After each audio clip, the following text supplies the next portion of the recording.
Welcome to more Saturdays, LA's hottest real estate news. I'm Paul Salazar. And I'm Kyle Amicucci.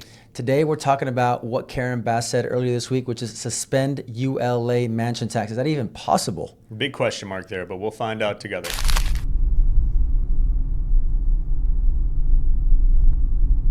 So what is the mansion tax, ULA? It was passed back in late 2022. It went into effect April 2023. It is a tax for a point of sale for both residential and commercial properties. Anything over 5 million is taxed at 4%. Anything over 10 million is taxed at 5.5%. That has now changed due to inflation. The starting point is now 5.15 for 4%, and the starting point is now 10.3 for 5.5%.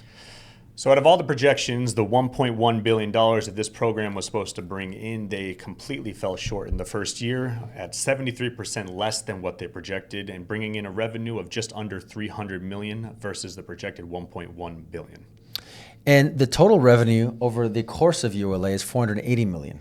And only $168 million of that $480 million has actually been allocated, approved by the city, right? So let's break down what that is going towards. $133 million towards building and renovating of affordable housing, $21 million towards rental support programs, and $13 million for administrative costs. It's a lot. It's a lot. So not only is this hurting the single family industry, it's also hurting the small businesses and multifamilies. Sales since this implementation in 2023 have gone down 40% in the commercial and multifamily sector. Yeah, and we don't have the exact stats for the rental for the sales and residential sector, but it's been a lot. I mean, we've seen a lot of sales in between that 5.15 and now 5.35 that they don't really exist, right? No, they do not. There's a lot of homeowners and also, as well as buyers. They're trying to get away from the tax legally by buying the property for a hair under the ULA amount, which is 5.15 and 10.3, and then the buyer is paying for some of the seller's closing costs, yes, right? Which is a legal way of doing it, but we're seeing homeowners frustrated that they're having to pay this huge amount. And how does that affect the Palisades lot owners? Well, mostly they're going to be eating the cost like we talked about in the last video. So the developers, they're now scared, or not scared, but they're sitting back and waiting. They don't need to purchase land right now. Not dying for projects. So the demand is not there, especially with the 5 or the 4% ULA mansion holding over their holding cost.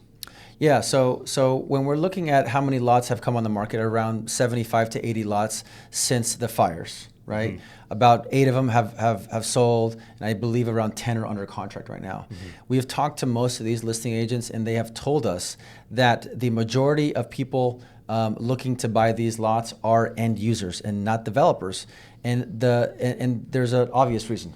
Because developers aren't seeing the value right now in what they're asking and what the sellers are asking, right? And so the sellers of these lots are actually having to eat this ULA cost of a minimum of $200,000, right? That's if they get the offers. Exactly. The offers aren't coming in yet. Yeah. Which is why they're not seeing a lot of offers from developers right now. Correct.